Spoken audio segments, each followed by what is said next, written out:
మరలా చెప్పారంట, నువ్వు సమస్తము విడిచి బయటకు రా, నిన్ను పోషించగలవాడిని అని. దేవుని స్తోత్రం.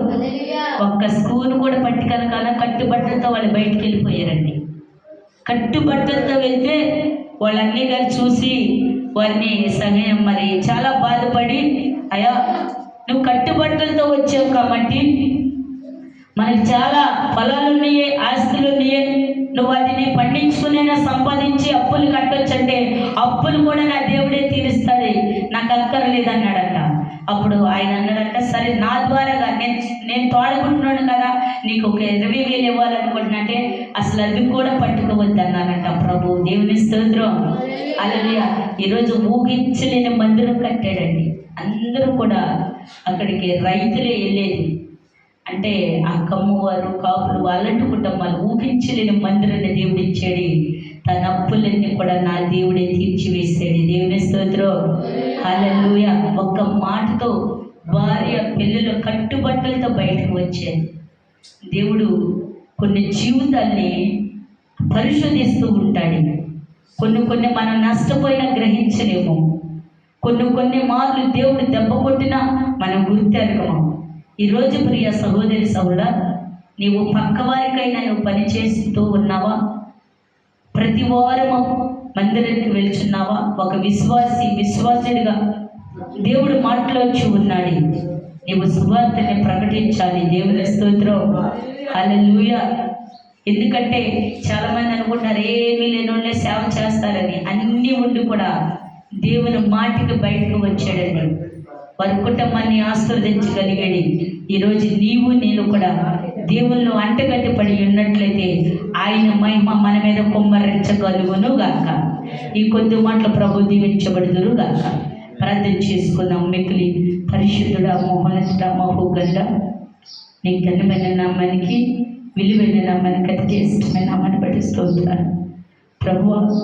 ఇసుక భారము, రాయి భారం, ఆ రెండింటి కంటే మూడిని కోప భారము చాలా బరువు అన్నావు సామెతలో. నా దేవా, కన్నీటితో ఇచ్చేవాడు సంతోషమైన పంటను కోస్తాడన్నావు. ఈరోజు నా సంగముతో కలిసి మేము కన్నీటితో నీ ఎదుట అడుగుతున్నామేస్తా, కన్నీటితో విత్తనాన్ని విత్తుతున్నామేస్తా. మా మనోదుఃఖం, మా మనోవ్యాధను తొలగించండి. నీ కృపలోనికి మమ్మల్ని నడిపించండి. నా సంఘ భారాన్ని, మోసే భారాన్ని మీరు మాకు ఇచ్చారు. పరిశుద్ధాత్ముడా, నీకు స్తోత్రాలు, స్తోత్రాలు, స్తోత్రాలు. మీ పని నాకు అప్పచెప్పినందుకు నీకు స్తోత్రాలు. కడవరికి నీ పని బడే నమ్మకమైన మంచి దాసులను అనిపించుకునే కృప మీరు నాకు ఇచ్చుదురు కాక. అడ్డు కృపను నాకు దయచేయండి ప్రభువా. పరిగెత్తచ్చు. ఈ పరుగు ఆగిపోవటానికి వీలు లేదు. నాకు బలాన్ని, ఆరోగ్యాన్ని అనుగ్రహించండి పరిశుద్ధ.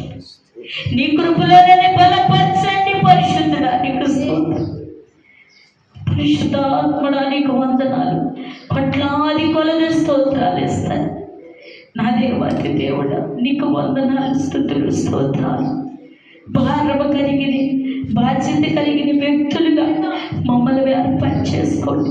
నీ పనిని పెడతాన పరిగెత్తే భాగ్యం నాకు దయచేయండి. నీకు ఇష్టమైన బిడ్డలుగానే వాడుకుని మా సంఘాన్ని అభివృద్ధిపరచండి, సహవాసాన్ని అభివృద్ధిపరచండి. అలాగే ప్రభా, ఇది వేలూరు ప్రాంగణంలో మాకంటే మందిరాన్ని ఏర్పాటు చేయండి ప్రభా. నీ కృపని గ్రహించండి. అలాగే 7వ తారీఖు జరుగుతున్న పరిశుద్ధ వివాహ విస్సులో అద్భుతాలు జరిగించండి.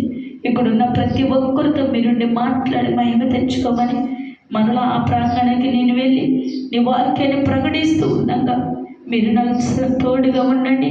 మీ కృపా సన్నిధి నాతో కూడా నడిపించి కృప చూపించమని నజరుడనే యేసు నామమున పేరిట అడిగి వేడుకున్నాం.